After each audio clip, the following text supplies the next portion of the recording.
Like, look at this.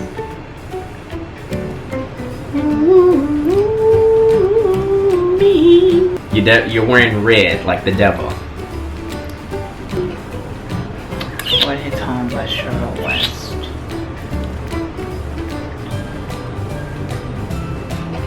Keep that in there too. Yeah. The devil. Did you really? I did. Yeah. Mm-hmm. We know who's the nastiest of them all. Right. But anyways, what is wrong with me today? Come on, let's get it back. Come on.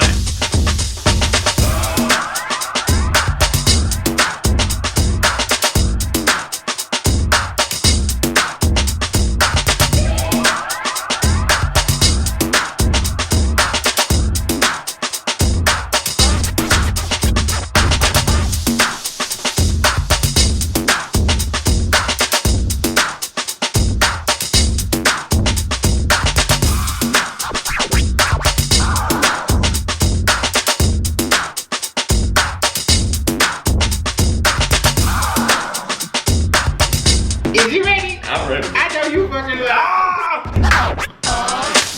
We look great, carpet ready. We do. Hey guys, welcome back to the night. Y'all love our theme music, don't y'all? I know. I like doom. I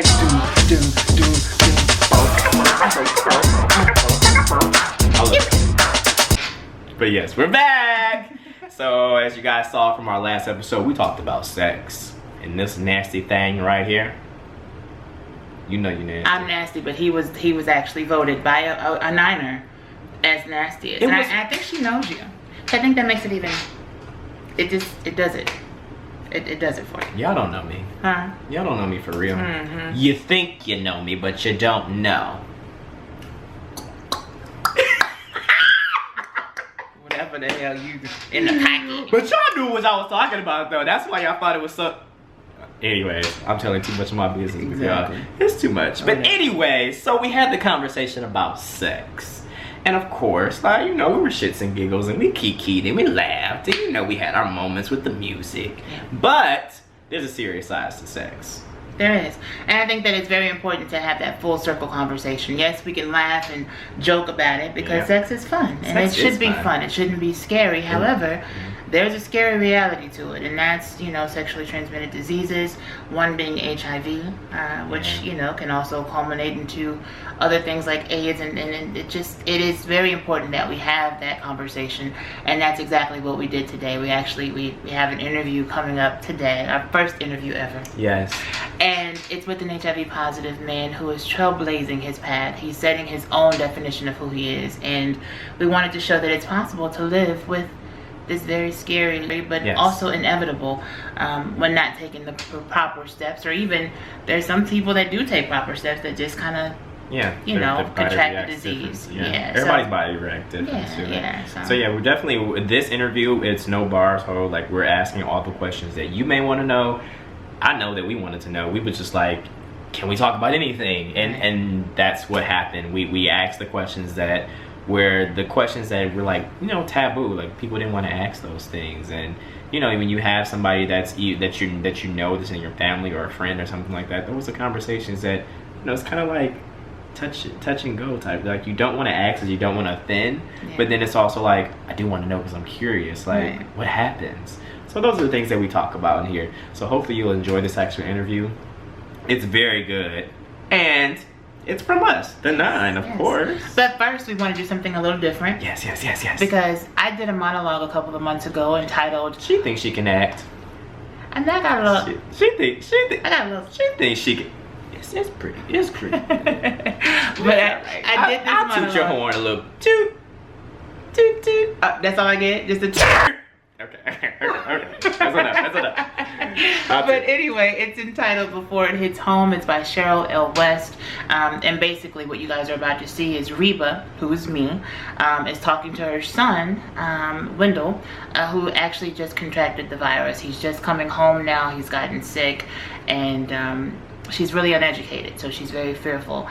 And in this moment, you see her actually sitting down talking to him about her fear. She's very ignorant to the fact of that she thinks it's a death sentence, and you'll see her play it out. It's really good. Like, I'm not gonna give it away.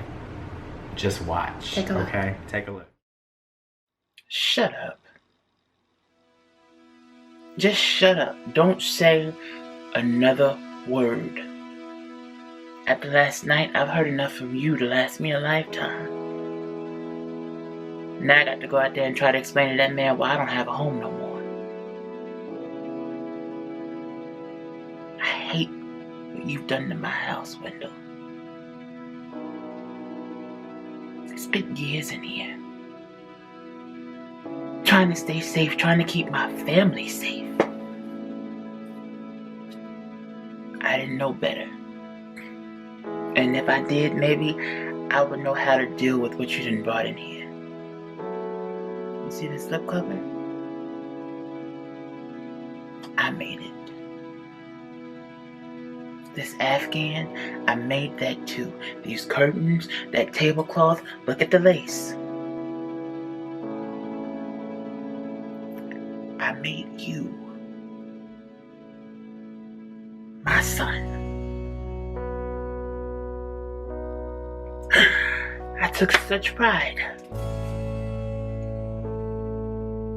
But last night you made me realize I didn't make anything. Not a damn thing. Walking around here fooling myself.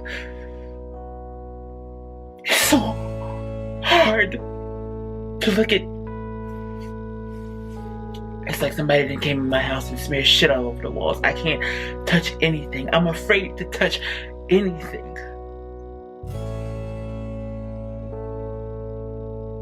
Maybe if I get outside these walls, I could. I can't stay here and watch it fester, crumble down around me. Right now, I can't help you.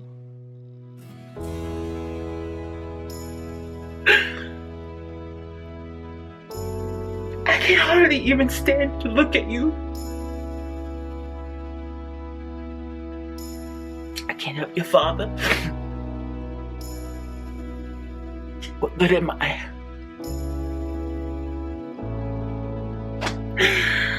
I don't know anymore, but I just know that I can't stay in this house. It's closing in on me and I gotta get out of here. I gotta get out.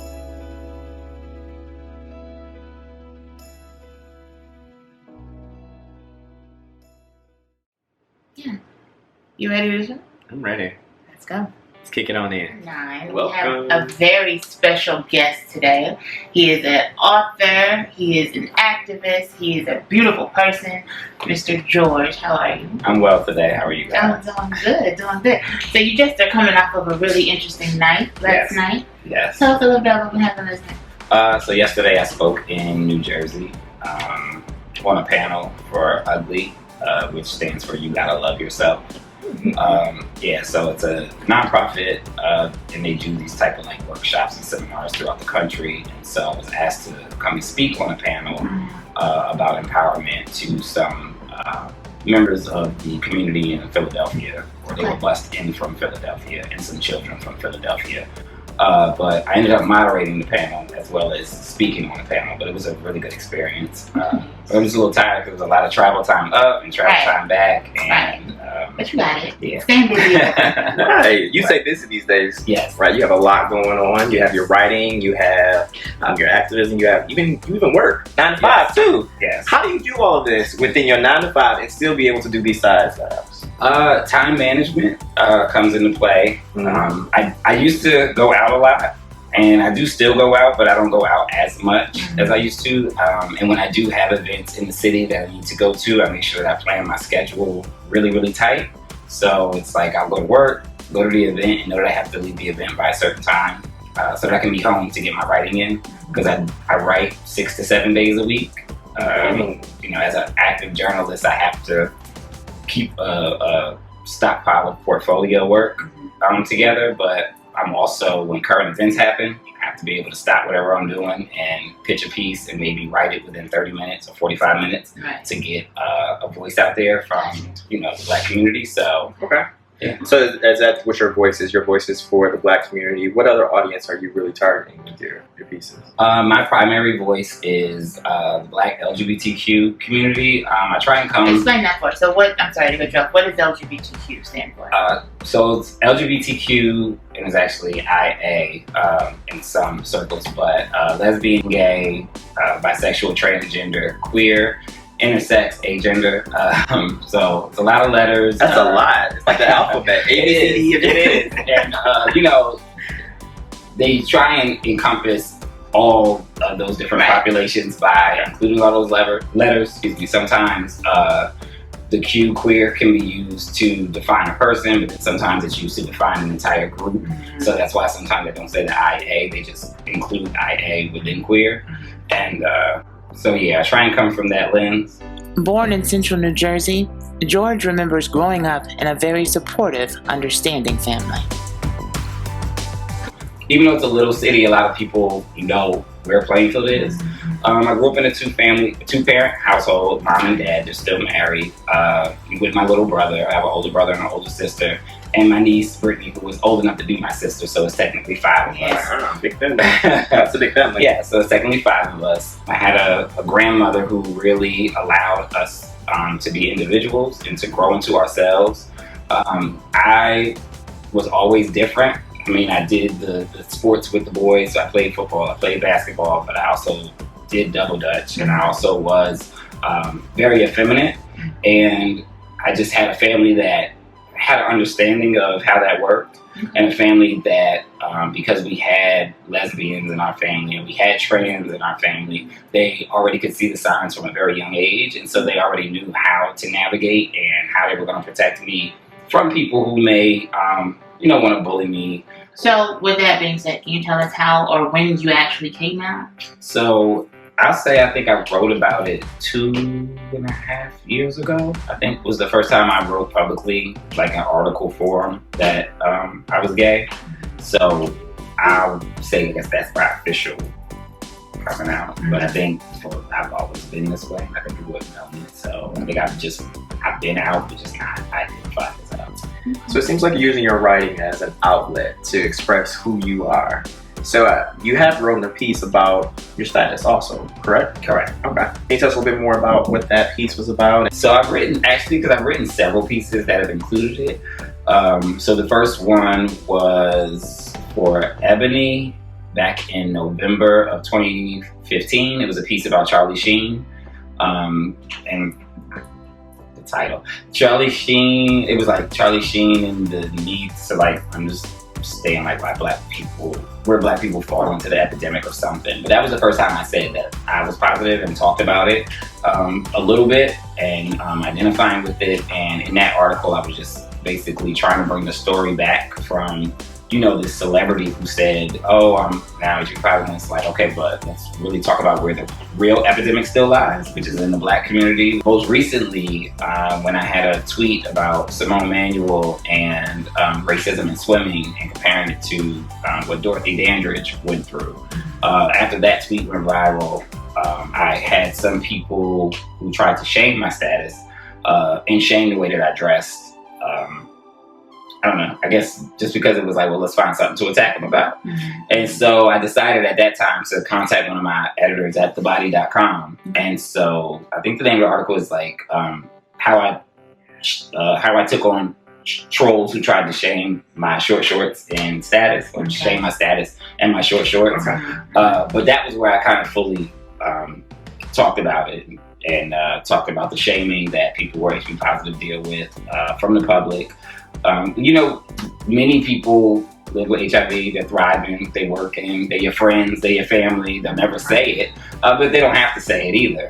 But with new treatments out, medication, once-a-day pills, people are really living with it and surviving and thriving. And so it's not the death sentence that it once was at a particular time. Exactly. Can you walk us through the day of your diagnosis when you found out? Yeah, it was some years ago. I wasn't feeling well. It was right after want to say like after my 25th birthday. I wasn't feeling really well, and I knew something wasn't right. And so I was like, well, I need to go get tested. And so I was working at the college at the time. And so I went to the office, and unfortunately in Richmond, things aren't like as up to date as things are in DC. Okay. Whereas DC has like all of these organizations that do this work. It's like one place in Richmond that does this type of work. You have the hospital that does the work, and you have a clinic that kind of feeds people to the hospital. So I went, got tested, and back then when you got tested, they would like test you, then go sit you in a room by yourself while the results were running and show you some stupid video about something. So then they sent those results out. Like I said, I had a moment, I broke down. I was like, okay. And I kind of just brushed it off and went back to work. Wow. So what were the symptoms that you were experiencing that automatically said, I need to go get tested? Like, what were you feeling? What was happening during that time? I actually had like a rash, like a weird rash on like my leg area that was just like, wouldn't go away. Like, you know, using like hydrocortisone and certain stuff, it just wouldn't go away. And so I was like, okay, this isn't normal, like at all. And just, you know, because I'm in the gay community, it's like the first thing I need to do is go get that test. And then if it's not that, then I'll go figure out if it's something else, if I'm having an allergic reaction to detergent or whatever. But, you know, I understood it was a thing in the gay community, so I was like, let me go get tested, you know. So the contraction of it, it was a sexual. Yeah, because I don't do drugs, so I don't do intravenous drugs. So like, yeah, it was definitely from sex. Was it a relationship partner or just a random? And that's the thing, you'll never know. Simply because I won't say you'll never know. Like if you're in a committed relationship with someone and you contract the virus, and you know you haven't cheated with someone and you were getting tested regularly, then you could potentially know. In my case, I don't feel like that was like, I don't feel like when I got tested was when I contracted the virus. Okay. So I feel like I may have contracted the virus much earlier, and just that my body was able to figure out what was going on, and I just survived it until I got that rash and was like, okay. But yeah, I'll never know when I actually, you know, contracted it. And you don't know who that person is. Okay. Because, you know, with the realm of HIV, there are many people that are living with it now that have absolutely no idea. Do you think that it's a fear of being tested, or they just not want to know the truth? Or they may not even know at all. Right. So some people truly don't know because it can lay dormant, and it can lay dormant for a very, very, very long time.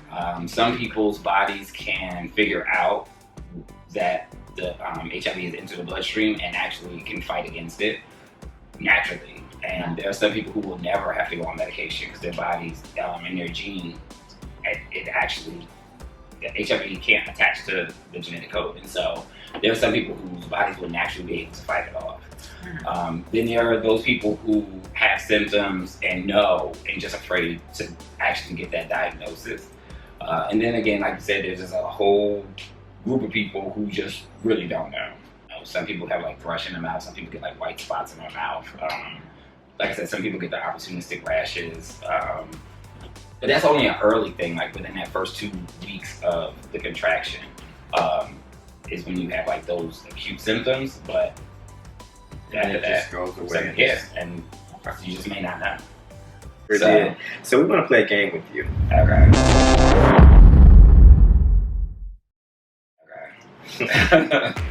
You know we got a good game, baby. So we're going to play Plead the Fifth. Okay. On the 9. So we're going to ask you 3 questions. You can only plead the fifth to one of them, but you have to answer 2 of them. At least. Right. You can answer all 3 if you got it, you know. Okay. It'll be harmless. Okay. You good for it. All right. Number 1. Top or bottom? What positions is just that? Because I'm first, so I don't. Okay. That was the answer. That was your answer. And there are receipts out there for that. Inverse me. Because I wrote an article about bottom shaming, and my picture was the face of the article, which is okay because that's fine. But yeah. Okay. Have you ever been with a female? No. What? What you gotta do? I mean, just a second. You think I can See, what's the name of a friend that you would sleep with? Come on. Dig deep. What's the name of a friend that you would sleep with? that I would sleep with? See, I don't like, the only reason, I may have to plead. Only because you pleading the fifth? Because I don't want to put them on the spot like that. You know what I mean? Because that's not fair to them. Would I really be putting them on the spot? But it's somebody out there that is a friend. Yeah. Oh, but it's somebody out there. But Yeah, you but we could put them on the spot. I don't want to necessarily. If you tear them up. Well, I don't You know. nasty. Yeah, but I'll plead the fifth. Because I don't want to put nobody on the spot like that. Because that would be too much. In our community, everybody know everybody. So that's too much. I don't know.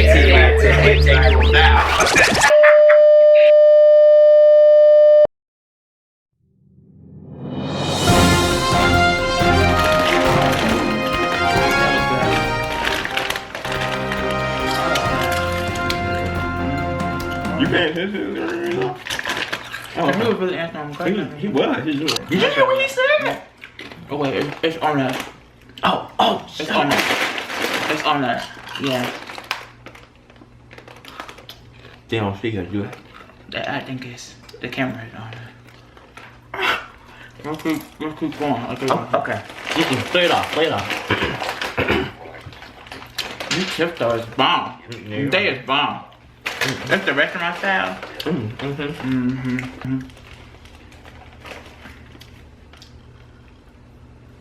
And we're back. Hey!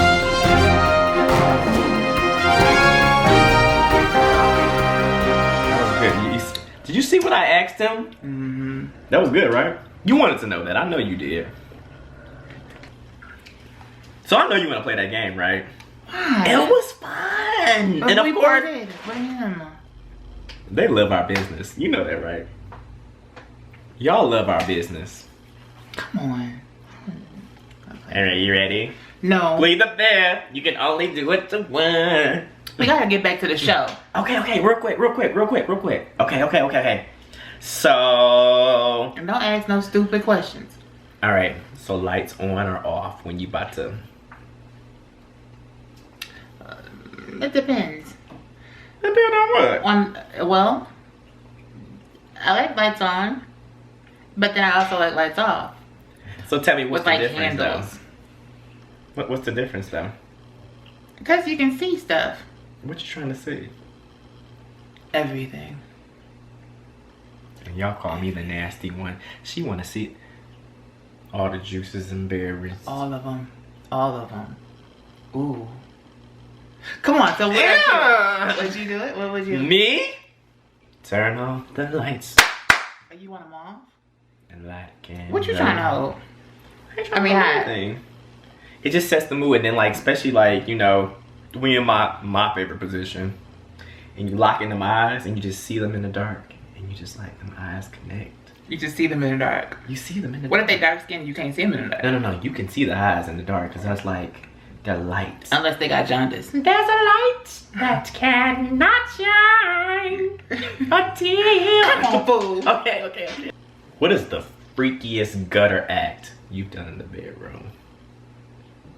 So with Plead the Fifth, we ask questions, but we only plead the fifth to one. To one, but you can't do it to this one. I'm not letting you, cause I want to know. I plead the fifth. They want to. So you really? I can plead the fifth. No.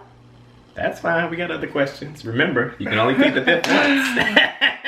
You can only plead the fifth once. Well, where are you getting these questions from? Don't worry about it. So what's the next question? You don't. You don't get to know that. Is this your final answer? You're pleading the fifth. The freakiest thing that I've done in the bedroom. Well, you see the voice I put on. That's the I did. innocent voice. But it ain't The innocent freakiest for thing real. that I've done is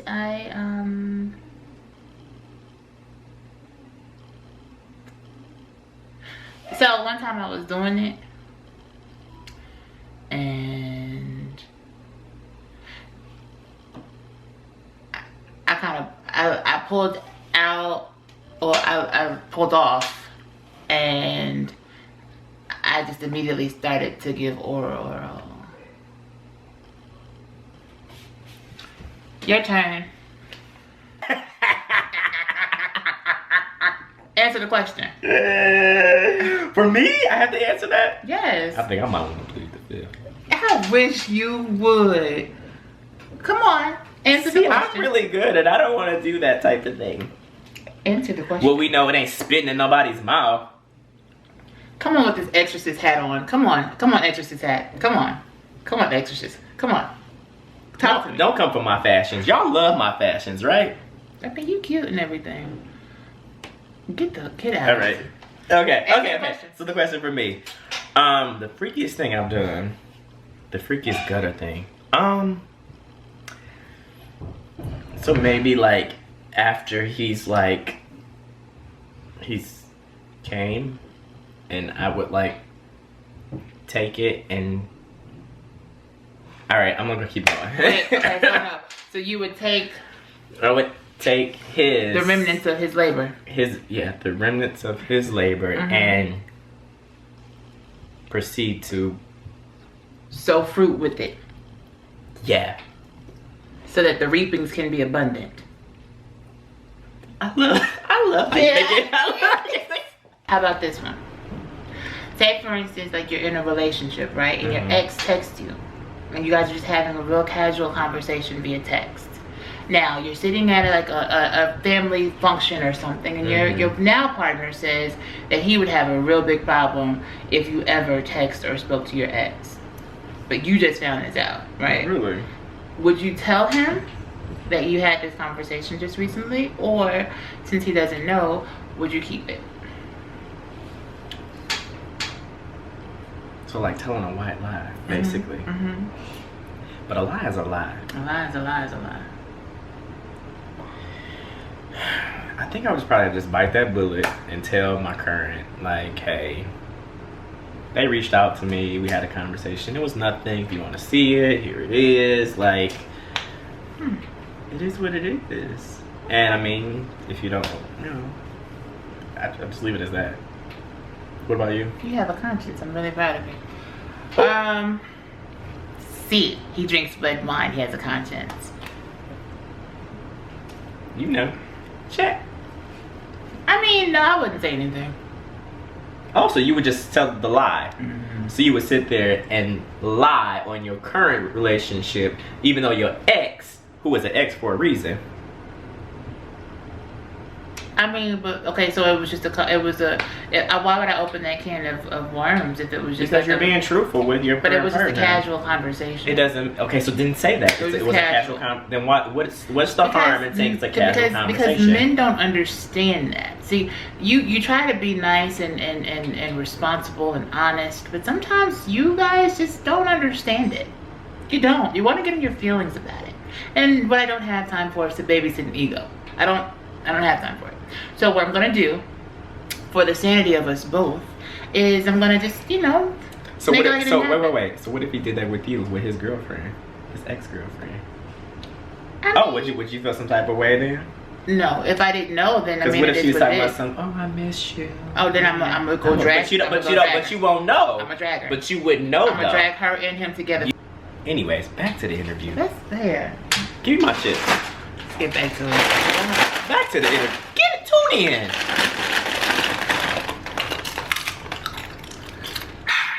Can you contract HIV from oral sex? You can. It's you can. Just pretty simple. You can. It's not the most likely way that people contract HIV, but it definitely can happen.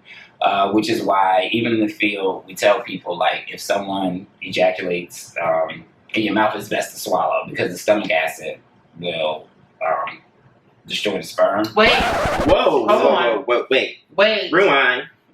Hold on. So what happened now again? Come on. So it's best to swallow because the stomach acid. Swallow what? Exactly. Semen, because Spitters are quitters. Hold it in. Hold it in. Spitters are quitters. But because what happens is if you hold it in, your mouth and you have like open sores, then you could be holding it, and that's when the contraction could happen while you're trying to, in that period of you holding it in your mouth to go find a bathroom or to go even find somewhere to spit it. And so that's why we do tell people it's just swallow it.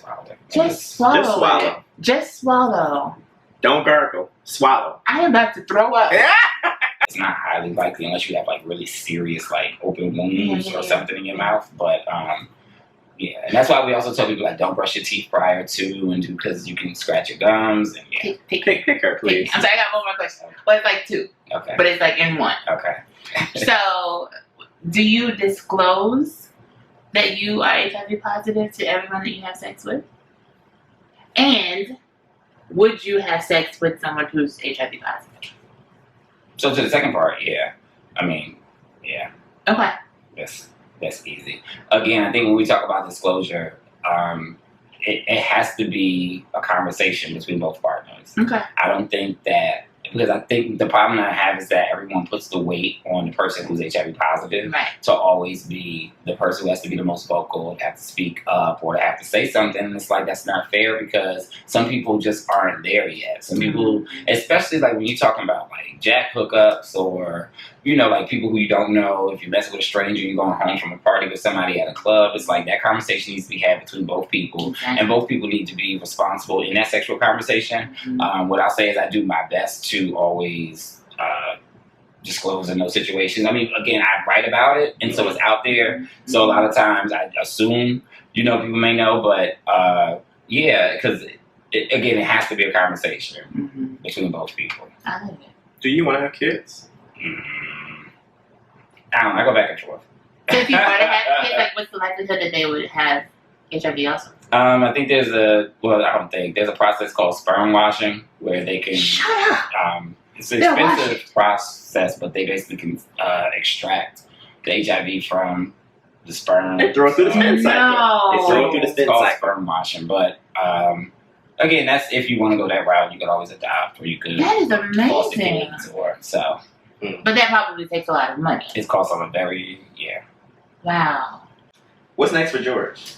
So for George, I have a lot of projects coming up in the works. I'm trying to finish this book. It'll be a college guide for Black students who attend any type of university, so not just HBCUs. It's just going to be a college guide. It's going to be a really in-depth, intersectional speaking, racism, gender, sex, but it's going to talk about things from the perspective that people normally wouldn't go, or go in areas where people wouldn't go when they talk about what actually happens in college. So I'm going to tell some stories that I've never told about things that happened to me in college, things I did in college that I've never really talked about, that kids really should know is actually going to happen versus what TV portrays happens or people don't think it's going to happen. So I think that's going to be good. I'm always writing, so articles will be coming out. Every week, I try and have 2 or 3 articles that come out with some stuff, and if current events happen, I'm always trying to write about that. And finally, I'm the vice president of a nonprofit that was started by my friend Guy Anthony called Black Gifted and Whole, and so we just recently sent our first gay student to Morehouse, Joanne Durbin. So, you know, he just went to Morehouse, and we were able to give him a $2,000 scholarship and able to help him find some additional funds. So we're going to be trying to work with some more kids across the country who are Black and gay or Black and queer. And how was that? Black and gay or Black and queer identified to making sure that we can create a pipeline in the HBCUs. Just last week we had the first ever LGBTQ open house at an HBCU at UDC, which went really well. We had David Johns from the White House come, and NBC was there, so it was actually a really, really big event. We're going to try and do more of that on some HBCU campuses. So yeah, and for the website to that is blackgiftedwhole.org, where people can go and donate. How can they keep up with you? You can follow me on Twitter at iamGMJohnson, the M for Matthew, which is my middle name. I'm George M. Johnson on Facebook. I think Instagram is iamGMJohnson. Or you can Google me. You better be Google. Yes. So yeah, but I'm out there. He's out there. So definitely follow him. You can see where he's going and what he's doing and everything else. But I think it's been good. It's been amazing. I'm inspired. And that's what I wanted for this. I wanted us to be inspired, and I definitely walk away. I learned a lot of things I wanted to ask, and I got to get the answers. So thank you. Thank you. This has been the 9 Guys.